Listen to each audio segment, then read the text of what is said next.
Hola, buenas tardes para todos. Les habla Camilo Villamil, gerente de producto de eh, IBM para escala 24/7 en alianza con Connectria. Eh, Les doy muchas gracias por su asistencia a este evento. Es muy importante para nosotros eh, que el mensaje que queremos entregar hoy a través de nuestros asociados de Connectria quede muy claro. Vamos a tener una presentación que va a estar liderada por el equipo de Connectria en inglés y al final vamos a tener un Q&A en el que yo les puedo ayudar entonces a transmitir las preguntas que ustedes tengan. Yo les puedo ayudar entonces con la traducción hacia el equipo de Connectria en caso de que ustedes no puedan hacerlo directamente. En el momento que iniciemos la sección de preguntas y respuestas, establecemos unas reglas bien sencillas para poder sacar el mayor provecho posible de eso. Habiendo dicho esto, le doy paso entonces a Kaylin de Connector para que arranquemos entonces con el contenido. So, Kaylin, the floor is yours. Thank you, Camilo. Hello, everyone, and thank you so much for joining us today. My name is Kaylin Waltrip, and I'm a marketing manager at Connectria. I will be moderating today's webinar, and we have a lot of great stuff to cover, so let's get started. Before we jump into anything, I would like to introduce our presenters.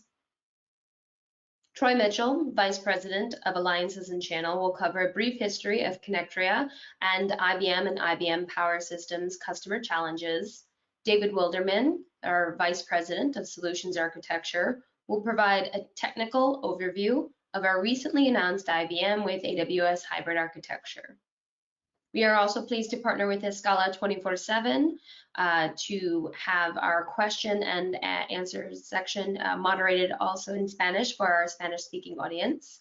Before I turn it over to Mr. Mitchell and Mr. Wilderman, I want to remind everyone that we're greatly looking forward to that live Q&A at the end of this session. So please feel free to submit any questions using the Q&A section, and we're excited to answer your questions and help you understand more about our solution. Before we get started, I'd like to take a moment to introduce ourselves. Connectria is a global leader in cloud hosting and managed services for IBM, AWS, Azure, and more. We proudly provide award-winning cloud hosting, cloud migration, and cloud managed services for more than 1,000 customers worldwide. We offer expertise across a wide selection of services that include security and compliance, cost and resource optimization, cloud adoption consulting, professional services, and much more. We combine strategy, migration, managed services, and modernization capabilities to deliver end-to-end solutions for complex infrastructure challenges. We help you connect the dots between where you are today and where you want to be by delivering the talent and support you need to maximize your security, compliance, and performance in AWS. We're also proud of our recent achievement in becoming a premier consulting partner in the AWS Partner Network. This places Connectria in a select group of the top 1% of AWS partners globally and further distinguishes us as an AWS partner who consistently demonstrates expertise in understanding customer needs and helping them leverage AWS. We are pleased to be joined on this webinar today with Escala 24/7. They have more than 10 years experience and they are a cloud leader in the LATAM with over 14 offices and coverage throughout Latin America, as well as over 300 of the most innovative companies in Latin America's customers, making them an ideal alliance partner with Connectria to serve IBM clients throughout LATAM. With regional service and cloud operation centers, Escala 24/7 guarantees 24/7 support. They have the largest number of AWS certifications in the market, which serves as testimony and to their commitment and capability in designing, implementing, and managing environments and services on AWS. They also have executed over 700 successful implementations and are the most experienced AWS Premier Partner in the LATAM region. So without any further ado, please take it away, Mr. Mitchell. Thank you, Kaylin. Hey, thank you very much, everybody, for joining today. I'm very excited to be doing this webinar with Escala and looking at how we together can bring a lot of value to your business. Connectria has been around for over 20 years, and we've made a lot of significant investments over that time, but perhaps none more exciting than what we were going to discuss today. We recently announced with our AWS hybrid offering for IBM Power Systems, and it's really opening the door to the art of what's possible when it comes to the modernization of IBM Power Systems with Hyperscale Cloud. Before we dive into a lot of great content, though, I think it's important to understand that we've been in this business for a very long time in and around IBM Power Systems and with AWS. Having formed the company in 1996, it took only about 2 years for us to host our first AIX Power System for Deutsche Bank. We quickly realized the need for developing a fully managed hosting practice with support for AS400, AIX, and iSeries. Today, we are North America's largest private hosting provider for IBM Power Systems, with over 1,000 customers in over 30 countries. In 2013, we launched our fully audited MSP practice, and in March of this year, became an AWS Premier Partner in large part because of our expertise and success with IBM OnNet with AWS. In 2017, we launched Tria, our cloud management platform, which enables our IBM and AWS customers to now monitor and manage their environments from a single pane of glass, while having an immediate connection to the Connectria support team. In 2019, Connectria acquired WSM International to shore up our professional services team. And finally, just last year, we were awarded the Business Unit Excellence Award at IBM Think. It's an award that recognizes us for driving exceptional client experiences and business growth. It's our commitment to this experience that inspired our investment in a hybrid solution for IBM Power Systems, and that's the topic of today's webinar. Let's discuss some of the challenges customers face with IBM Power Systems. As has been an ongoing trend for the last decade, many companies are getting out of the data center business, and for anyone hosting an IBM Power System in their facility, they've got to figure out what to do with it. Obviously, you're not going to bear the cost of running an entire data center for just the power system workload. So how do I include my power system in a cloud migration plan? And what about support? Managing power systems requires specialized skills, as it's very different than the rest of my data center workloads. How am I going to provide ongoing support for this hardware and software? And finally, while I'd like to extend the capabilities of my power system, the proprietary nature of the hardware and software stack by default limits my ability to adopt open source or third-party applications or party solutions.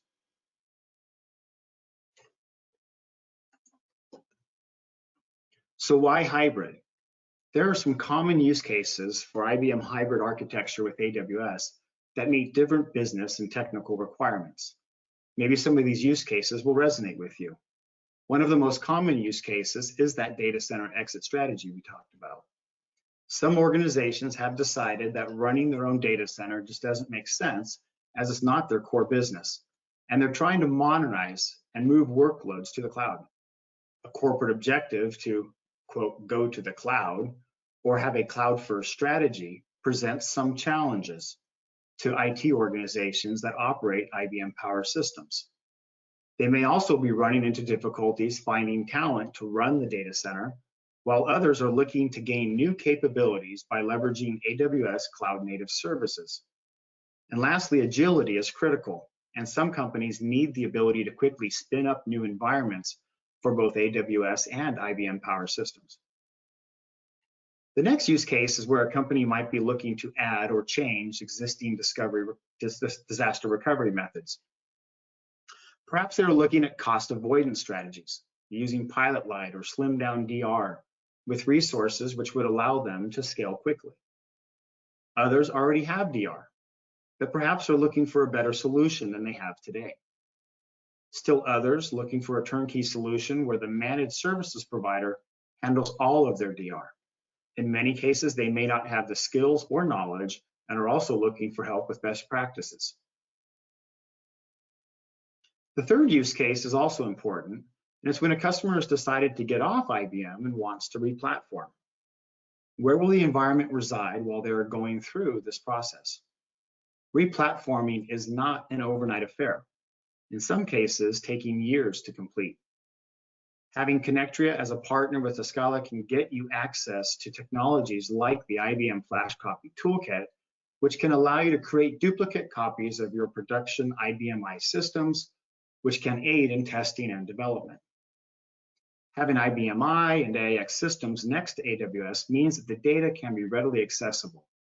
This might mean you can keep your investment in IBM and leverage new capabilities in the cloud or not, but it gives you the flexibility to decide and do it at your pace. And finally, an emerging use case made possible by this hybrid architecture is to leverage your IBM investment by embracing an augmentation strategy with AWS. This will again let you maintain your IBM power system so you retain your investment, but open the door to modernizing the platform as you leverage AWS services to introduce new features and capabilities. This could be as simple as adding S3 storage or as complex as adding invoice capabilities or dashboards, while leveraging the back-end databases on the IBM I or AIX power system. I mentioned TRIA in the earlier timeline slide, but it's really important as Connectria has made a significant investment in this cloud management platform. This platform, basically made accessible to all customers, enables them to both view their AWS and IBM workloads through a single pane of glass. They can access that through their desktop or even through their mobile phone. So monitoring of that IBM environment and being able to go in and understand utilization of CPU and storage and memory is now accessible and easy to basically view, while you're also able to log in and view your AWS environment. So things like managing security and compliance to different industry standards is accessible. Looking at your cost structure and being able to provide cost optimization insights, and even looking at performance or performance degradation and being able to take action with your partner to resolve those issues and or improve the end user experience. Thank you so much, Troy. Next, we will head into a brief overview of our IBM I on net with AWS hybrid architecture. Dave, would you like to take it away? Sure. Thanks, Kaylin, for that introduction. And thank you everyone for joining us today, and the Escala folks for hosting us as well for this webinar. Go ahead and move on to the next slide, Kaylin, so we can start talking about the solution. So in terms of what Connectria is providing, we'd like to go over a little bit of the hybrid architecture that we've built out in the US East and US West environments. So right next to AWS's US East 1 location, we've gone ahead and positioned a data center where we can go ahead and host the power systems component, so that we can go ahead and provide either IBM I, AIX, or what commonly known as AS400 for a lot of the folks out there who have been on the platform for quite some time. Between those data centers and the AWS locations, we have determined that we have a less than 2 millisecond latency between all of the availability zones between all of those locations. So, basically you can go ahead and treat those environments as if they were just another availability zone from AWS going into your AWS environment. So you can go ahead and have those power systems right beside those AWS environments in the x86 component. Go ahead and move to the next slide, Kaylin. So we have this is a very high level overview of the architecture. And what it's kind of showing right here is the AWS component showing that low latency connection, as well as the US East and the US West data centers. The US West data center is a mirror copy of the US East data center and has all of the same capabilities and components in it. Within the US East data center, we can present IBM workloads in a number of different ways. We can do them as a dedicated environment. We can do them as a shared environment where it's more cloud-like, or we can do them as kind of a colo environment where there's a specific use case where you have a specific component that needs to be put in place. Within those environments, we also provide all of the shared networking, the shared fiber channel, and to include the shared disk component, or we can provide dedicated disk if that is a requirement as well.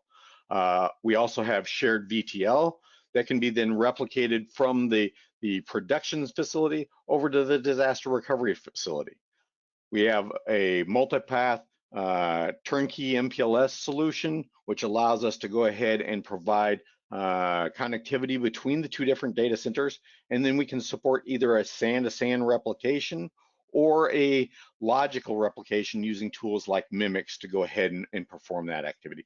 Next slide, Kaylin, so we can zoom in a little bit closer on this environment. Within the US East and the US West facilities, we can utilize tools for replicating that data, like I mentioned before, the Mimics tools. There are other tools that are available if that becomes a challenge where you need a specific tool that you already have in place, say for instance, either MaxAva or iTerra. We just need to go ahead and work with you to determine the way that we'd like to move forward with that. Let's go ahead and move on to the next slide, Kaylin. Let's go ahead and kind of talk about disaster recovery, because this is oftentimes probably the lowest and easiest method for most folks to go ahead and move into our AWS hybrid cloud environment. So looking at the diagram in front of us, we have the on-premise environment, so an existing customer environment today, and we could go ahead and they would have likely a Cloud Endure or AWS, as I believe they're calling it, their Elastic Disaster Recovery Service, where they can go ahead and provide those agents that would then replicate into the AWS environment. And that would be something that Scala would be able to help you with. And then on the IBM I component side of it, we have the customer's power systems that would be running in their location. And we're showing the logical replication utilizing Mimics over a site-to-site VPN tunnel. We can support either a site-to-site VPN tunnel. We can support other mechanisms in terms of communications to include MPLS, SD-WAN, and a lot of other different communications methods, depending upon what your needs are. We also support from our data center and your data center. If you have an existing data domain or cybernetics device, we can support virtual tape replication between those two sites as well. We utilize, on our side, we are utilizing encrypted storage. Typically our storage is flash storage, so we're utilizing encrypted flash storage at all of our data centers. And our data centers all have power systems hosts in them. Typically we're using the 922s and the 914s as our primary physical platforms that we're deploying these IBM LPARs on. We can support other platforms as well. We also have 924s out there, and we can go ahead and host the larger systems. If you're looking at like the 1080s, those are also an option for us as well. One of the things I'll point out is within a customer's environment, we have something called Edge Connect, and I'll go over that a little bit further down in the discussion in the webinar today. We can provide virtual and physical firewalls in the environment as well to support those site-to-site VPN tunnels. So we can provide either a virtual Palo Alto or a physical Palo Alto. That's our de facto standard that we use within our data centers today. And we can size those appropriately to whatever the environment needs. Kaylin, if you could go ahead and flip to the next slide. AIX is very, very similar to the IBM I in terms of what our hybrid layout looks like. We go ahead and we utilize a lot of the same components that you see from the IBM I AWS hybrid architecture that we showed previously. There's some few minor differences that I'll go ahead and point out. One of the things that we can support is we can support going ahead and doing enterprise backups locally at the customer environment. So if we needed to go ahead and perform backups utilizing Commvault Media Agent within the environment, that is something that we could do, and then we can replicate that up to our multi-cloud backup, and then your backups would be available in the DR location in the event that that was ever necessary. Typically, we're wanting folks to have at least IBM 6.1 or higher. 7X is obviously preferred. It's the latest and greatest.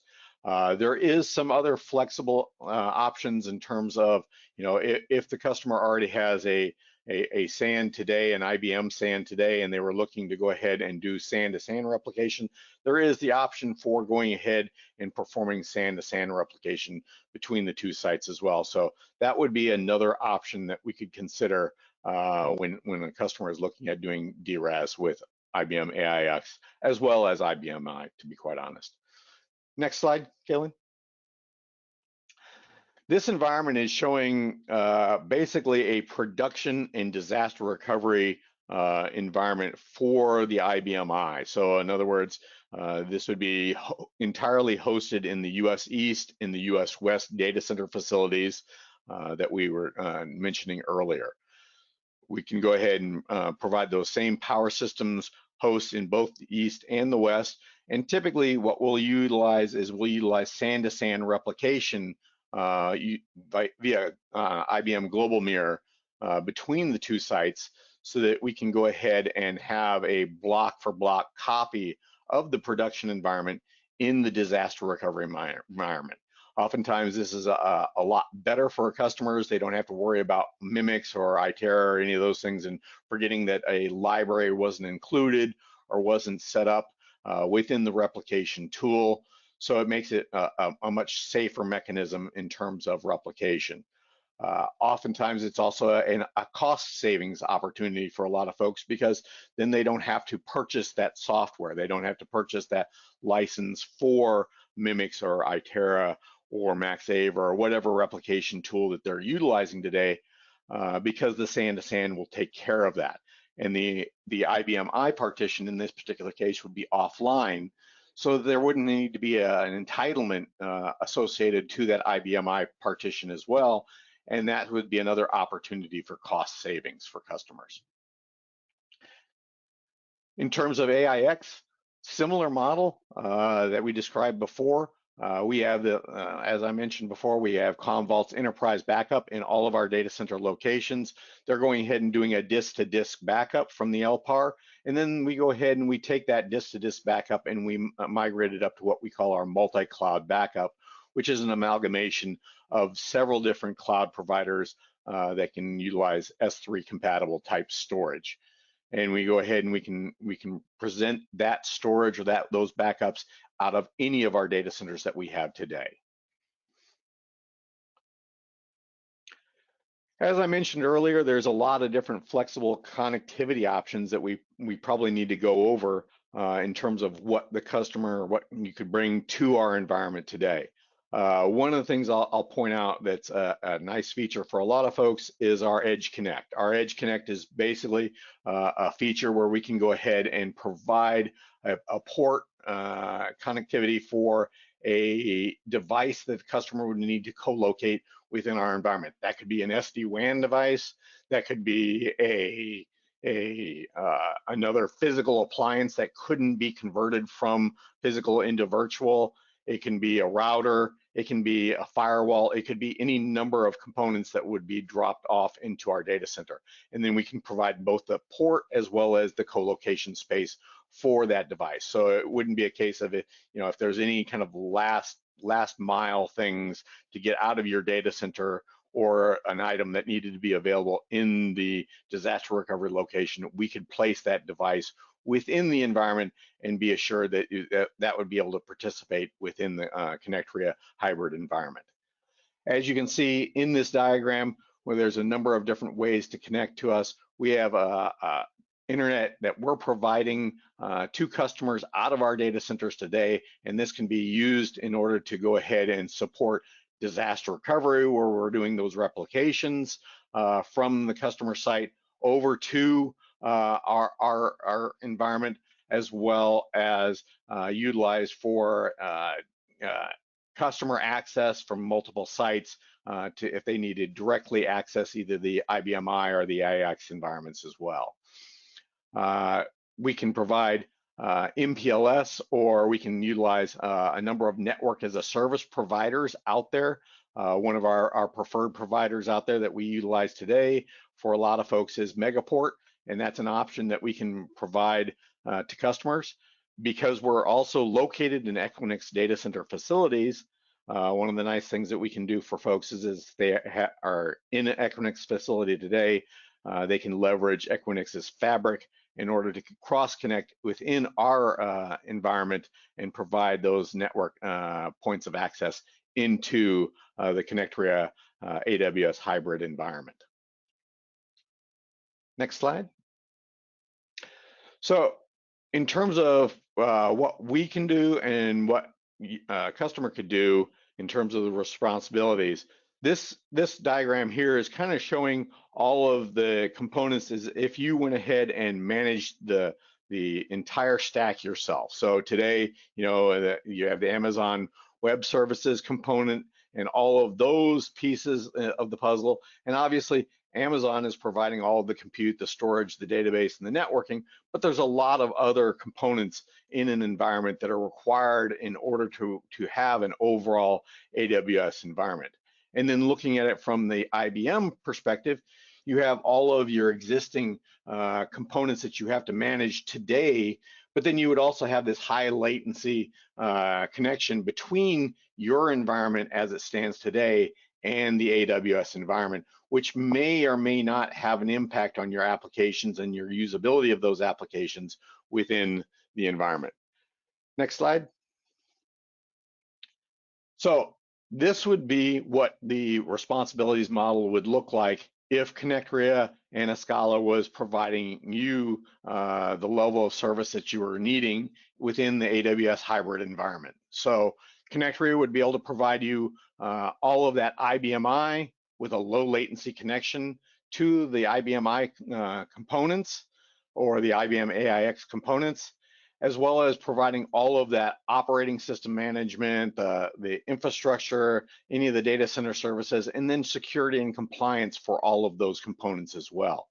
And then Escala would be able to provide all of the AWS side components to include, the migration, the architecture on top of those AWS regions.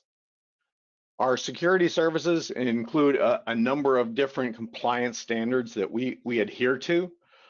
These are backed up by our 24/7 NOC, SOC that we have within the Connectria environment that we can go ahead and provide, all of the monitoring and escalation and incidents response that is necessary for a compliance environment.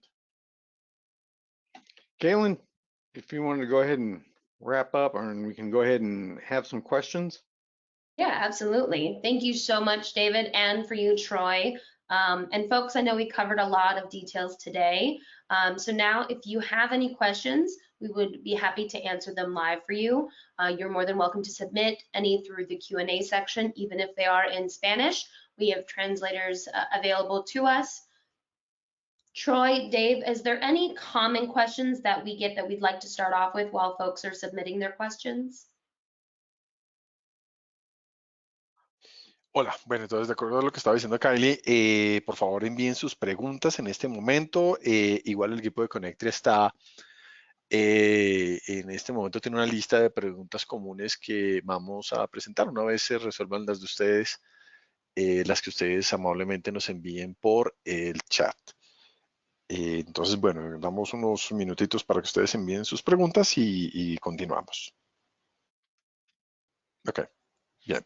Kylie, so no questions so far, so we could probably move on to, frequently asked questions so that way we can, I'm pretty sure that we're going to cover the most common ones that the clients may send.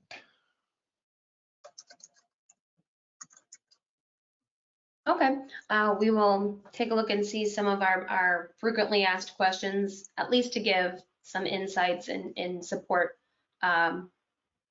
I know some of our most common questions are around the realm of how somebody would get started, say, with disaster recovery using Connectria's power systems, or just how we handle IBMI licensing. Either of those do you think would be most relevant, Dave or Troy? And if you wanted to answer either. Sure, I can go ahead and take those. Yeah. Not a problem, Troy. So In terms of how they would get started with us in terms of disaster recovery, probably the easiest route is to go ahead and first engage the Connectria sales team in order to go ahead and start that process of determining what is the needed requirements within the environment. Oftentimes what we're going to have to do is we're going to have to size the environment based upon the number of cores that are in the environment, the amount of memory that's in the environment, the amount of disk that's in the environment, and make sure that we have those resources reserved for the disaster recovery environment once we've kind of gone through that sales process. Then it's a case of going through that onboarding process where we go through and do introductions of the engineering teams between your staff and our staff. And then it's also going ahead and getting hooked into the TRIA platform that Troy pointed out earlier before, as well as getting those resources stood up and running and available for the customer use in terms of moving to a disaster recovery. A lot of the other parts of disaster recovery are building out that run book and that disaster recovery plan. And those things are going to be, kind of a conversation between the Connectria team as well as the customer side to make sure that we're adhering to everything that would be necessary to provide those disaster recovery services. In terms of the IBM I licensing, there's a couple different ways that we can handle this. If the customer was, say, for instance, positioning gear in our data center and it was more of a co-location scenario, then their licensing would pass along. If they were looking to go ahead and just have that licensing available, we have the licensing available for the IBM I and the AIX platform in kind of a SPLA type or a service provider model agreement with IBM, where we can go ahead and spin up licenses as necessary for the environment in terms of as little as a month to as long as what is necessary. And then it would just be those license charges that would be incurred during the time when those IBM I LPARs were stood up, or those IBM AIX LPARs are stood up and running. Does that make sense? Hey, Dave. Yeah, Dave, yes. To add a question for folks that are looking at moving to cloud, can you touch on our ability to provision portions of a core and the impact that has on entitlements or licensing? Sure. So Connectria can provision as little as 1/10 of a core increments for customers' environment. So you can get as small as 1/10 of a core, and 2 GB of memory is the smallest partition that we can go down to. And that pretty much is, that's a very, very, very small environment. Oftentimes we only see that really in development type environments, but we can be sized as small as that. And that actually has a very direct impact, especially in the case of IBM I, considering what the licensing costs are there in terms of what monthly costs would be associated. Yeah, so this is a really good cost optimization type of exercise too, for certainly dev, test, QA types of workloads, isn't it? Correct. Kaylin? I was going to chime in too with a little additional context on Connectria. We work predominantly with several healthcare organizations throughout the United States, as well as financial services, manufacturers, and logistics. And so, Troy or Dave, can you offer maybe a little bit more information in terms of how important security and compliance is? I know that is one of our customer primary concerns that we're able to address.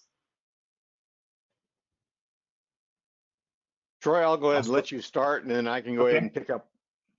Love that. Thank you. So yeah, financial services, obviously in the timeline slide in the beginning of our presentation, we referenced Deutsche Bank. And so, we've been owning and operating our own data centers for the last 20 plus years. And in doing so, have passed and annually pass 13 different audits related to different compliance standards. We've parlayed that into our business with AWS as well in terms of those environments and making sure that if a customer is coming to us and needs to maintain, for example, PCI, SOC 1, SOC 2 compliance, GDPR requirements related to their FinServ business, or possibly HIPAA high trust in association with their healthcare business. Those are standards that we can apply to their environments and maintain as it relates to the infrastructure and the data center services that we are providing. We do not get into the application layer and the management of the application and some of those data handling practices that the customer still owns, but we will, from an infrastructure layer, provide support in terms of their audits and things like that, so that we can provide the information necessary for them to maintain that level of compliance. Over to you, Dave. Yeah, I think you did an excellent job there, Troy, of covering all of the compliance standards and what we do for our environments and for our customers. Good. Well, I know we covered a lot today, so you can always refer back to this webinar. And if you have any additional questions after today's program, you're welcome to visit connectory.com. We have a landing page that explains everything about our IBM OnNet with AWS solution. And you can contact Escala today at info@escala24x7.com to get started. Thank you both again, Dave and Troy, for presenting, and thank you very much to Camilo for assisting us in Spanish. Thank you, Kylie. Muchas gracias a todos los asistentes. Entonces, como dice Kylie, están los correos disponibles que ella mencionó para cualquier pregunta de seguimiento. Vamos a buscar entonces que el seguimiento a otras preguntas que ustedes puedan tener o interés posible en profundizar sobre lo discutido hoy se haga en cada país con las personas encargadas del lado de Scala en cada uno de los países o las regiones. Y bueno, esperamos estar en contacto con ustedes en los siguientes días con ese propósito. Muchísimas gracias a todos por su asistencia y que tengan un muy buen día.